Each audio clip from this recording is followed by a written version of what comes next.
آل سيدنا مولانا محمد اللهم صل على سيدنا ونبينا محمد كما باركت على إبراهيم وعلى آل إبراهيم إنك حميد مجيد গুটি কয়েক কথা আলোচনা করব আমরা সকলে আমল করব বলুন ইনশাআল্লাহ সকলে দোয়া দিবেন আল্লাহ জানো ভাইজানের হায়াতে বরকত দেয় উনি আমার যত প্রশংসা করলেন খুব কম উনি যেটা করেছেন আমি সেই যুগের মানুষ নয় উনি আমার অনেক সিনিয়র বক্তা আমি অনেক ছোট থেকে পড়ার জীবন থেকে এই নাম শুনেছি আল্লাহ ইনার হায়াতে বরকত দেয় ইলমে বরকত দেয় বলুন আমিন তাই যারা এখানে এসে বসেছেন যারা আওয়াজ শুনছেন তারা এসে বসুন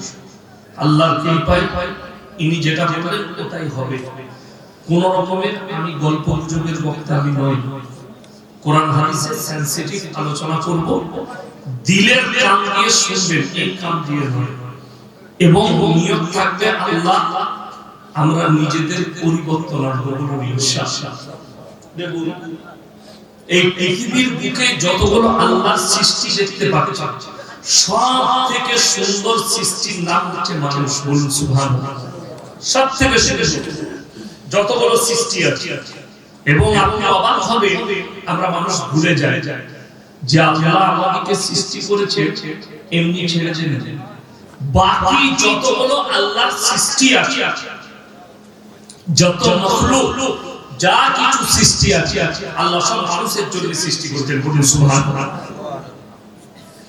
যদি বলেন কোরআনে আছে সূরা কাহাফ একবারই প্রথম পৃষ্ঠায় আছে ইন্না জাআলনা মা আলাল আরদি যিনাতাল লাহা লিনাবলুয়াহুম আইয়ুহুম আহসানু আমালা এই গোটা পৃথিবী সুসজ্জিত করেছে সাজিয়েছি শুধুমাত্র আমার বান্দাদের জন্য জোরে বলুন সুবহানাল্লাহ আল্লাহ খালি একটা জিনিস চেয়েছে বান্দার কাছ থেকে কি সেটা হচ্ছে নেক আমল এটার বাংলা অর্থ হচ্ছে সৎ কর্ম ভালো কর্ম কোরআনে অপর জায়গায় আছে এটা মানুষের জন্য আল্লাহ বললেন যে কিয়ামতের দিনে দুটো ব্যক্তি থাকবে একজন সম্মানিত একজন অসম্মানিত একজন পুরস্কৃত একজন তিরস্কৃত এই দুটো দল থাকবে কিয়ামতের দিনে তিরস্কার মানে হচ্ছে জাহান্নাম পুরস্কার মানে হচ্ছে জান্নাত কোরআনে কি আছে শব্দ মান আমিলা সালিহান ফালিনাফসি ওয়া মান আসাআ ফাআলাইহা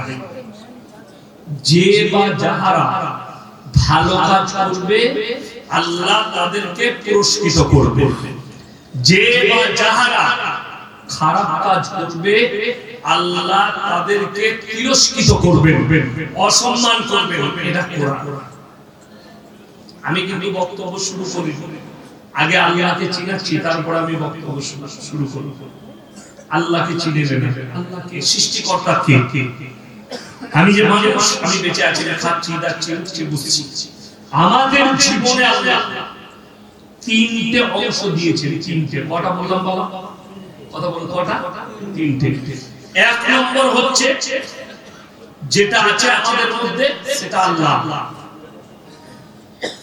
একটা আল্লাহ একটা আমাদের নিজেদের একটা পোকামাকড় আমাদের মধ্যে আল্লাহর যে জিনিসটা আছে এই যে আমার কাছে মোবাইল দেখছেন এই মোবাইলের সবথেকে দামি পার্স হুজুর বলবেন আপনারা বলুন কোনটা কথা বলেন না কোনটা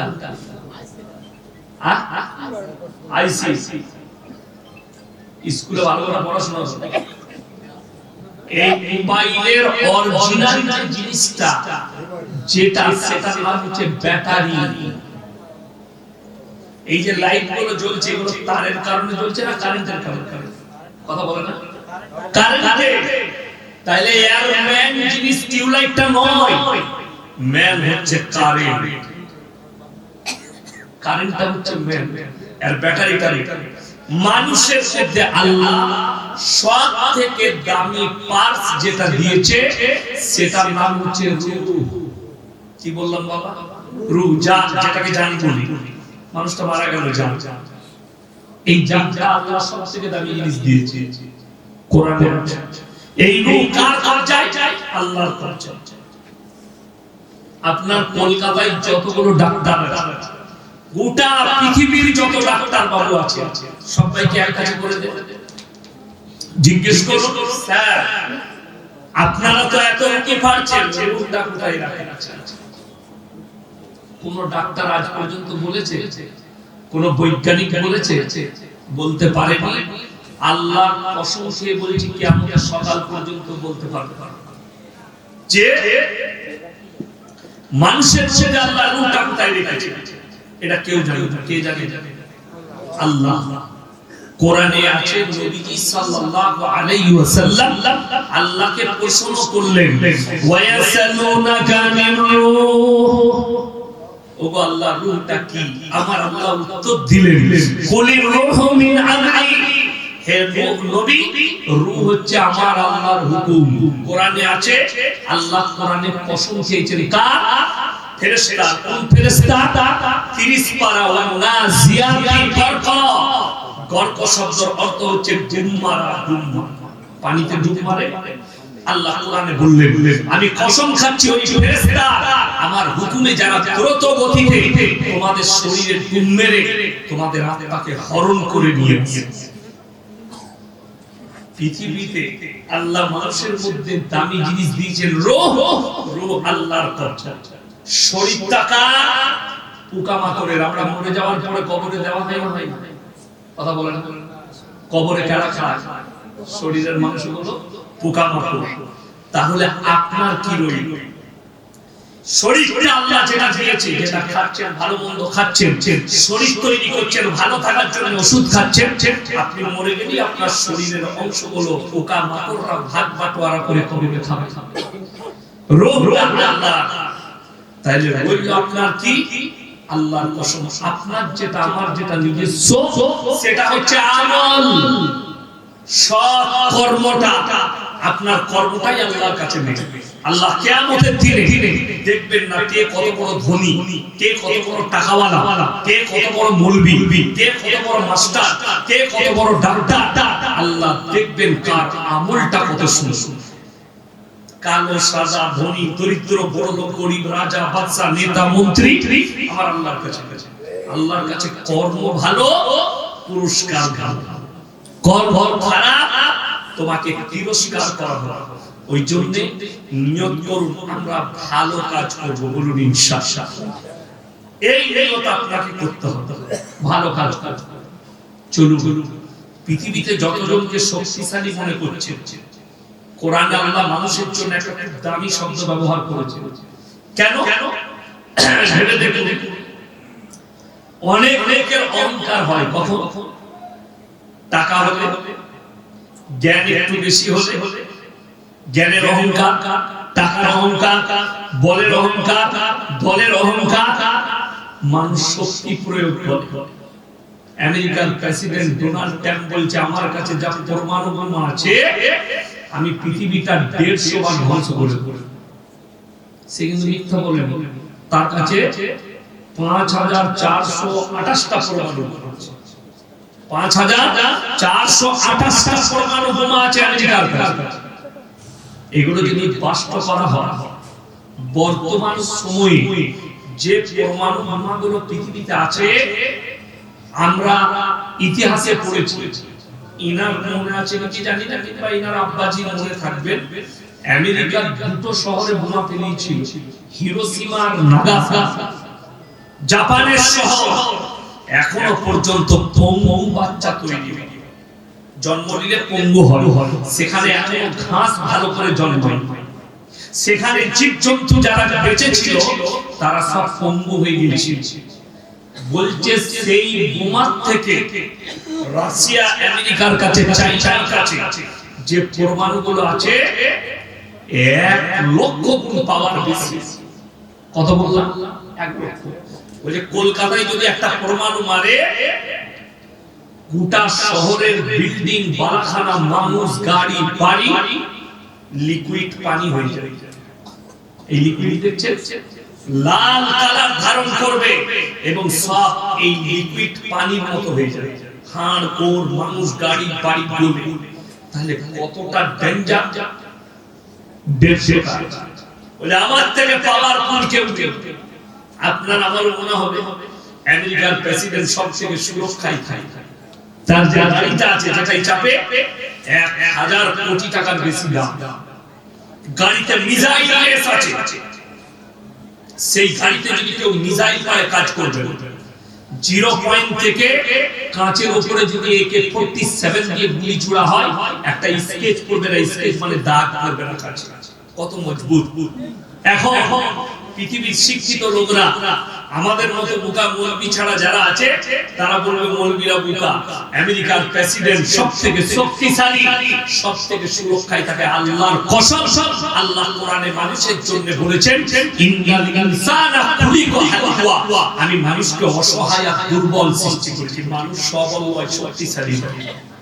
যদি বলেন প্রমাণ, আমেরিকার প্রেসিডেন্ট তার 1000 কোটির গাড়িতে বসে আছে, কেউ তাকে টাচ করতে পারবে না, তাকে কেউ গোলাবারুদ ছুড়তে পারবে না, টাচ করতে পারবে না। কিন্তু ইমানদারির সঙ্গে বুকে হাত রেখে বলুন, মালাকুল মউত এলে তার জান কবজ করতে এলে পৃথিবীর আর কেউ আটকাতে পারবে না। জোরে বলবেন না সুবহানাল্লাহ? এটাই তো আল্লাহ, এটাই তো আল্লাহর শক্তি, যে গোটা পৃথিবীর সব কিছু আমার কাছে দুর্বল। আমি যা সৃষ্টি করেছি, আপনি কি মনে করছেন এই যে পাহাড়, পর্বত, গাড়ি, বাড়ি, বিল্ডিং, বালাখানা, নদী, নালা, ফল, ফ্রুট, ফুল যা কিছু দেখছেন, আমরা মনে করি মানুষ জন্ম নিচ্ছে, মারা যাচ্ছে, তাই না? গাছ মারা যায় না? যায় না? কথা বলেন, মারা যায়? প্রাণী মারা যায় না? এখন যাদের হচ্ছে এই যে জমিনটা আমরা বসবাস করছি, এখন জমিন আছে না পৃথিবী? আচ্ছা, এখানে ঘাস বের হয় না? হয় না? কথা বলে ঘাস কোন জায়গায় ছিঁড়ে দিয়েছে, আবার কিছুদিন পরে ঘাস বেরিয়ে যায়। আপনি সবজি বাড়ি করেছেন, ঘাস ছিঁড়ে দিলেন, আবার ঘাস বেরিয়ে যায়। কোরআনে আছে সূরা কাহফে, এই যে সাজানো গুছানো দুনিয়া, ওয়া ইন্না লাজাইলুনা মা আলাইহা সাইলান জুরুসা। জুরুসা শব্দের অর্থ লেবেল করে দেব, একটা ঘাস পর্যন্ত সেদিনে থাকবে না। সেই দিনটার নামই হচ্ছে কিয়ামত। ওই দিনটার নাম কিয়ামত এবং বিচারের দিবস।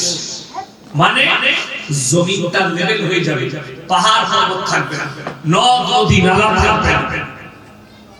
এখন আল্লাহ তাআলা কিয়ামতের কিছু আলামত দুনিয়াতে দিয়েছে এবং আর জানেন দুনিয়া শুরু থেকে কিয়ামতের আলামত আছে।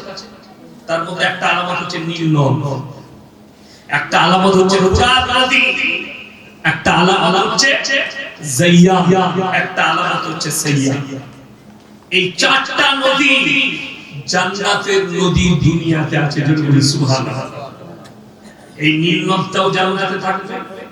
ফোরাত নদী, নবীজির হাদিসে স্পষ্ট আছে যে কিয়ামতে তোমরা বুঝতে পারবে কাছে এসেছে, পৃথিবীতে একটা মহাযুদ্ধ ঘটবে। সেই যুদ্ধটা অন্য কিছু নয়, ফোরাত নদীটা শুকিয়ে গিয়ে তার ভেতর থেকে সোনার ভান্ডার বেরিয়ে আসবে, আর গোটা বিশ্ব জড়িয়ে যাবে যুদ্ধে ওই সোনার ভান্ডার। আপনারা কি মনে করছেন 1,62,000 টাকা ভরি না? আমি দেখছিলাম একজন আমাকে পাঠিয়েছে, সোনার বাজার মূল্য আগুন ছুটে গেছে, 1,62,000 টাকা ভরি। কোরআন যদি শুনেন চোখ দিয়ে পানি আসবে। মানুষ এখন বলছে হায় হায় কত দাম হলো, আমার বিটির লেগে গড়াতে পারবো না, আমি আর কিনতে পারবো না। আর কোরআন বলছে ইজা যুলজিলাতিল আরদু জিলজালাহা ওয়া আখরাজাতিল আরদু আথকালাহা ওয়া ক্বালাল ইনসানু মা লাহা। যেদিন জমিন তার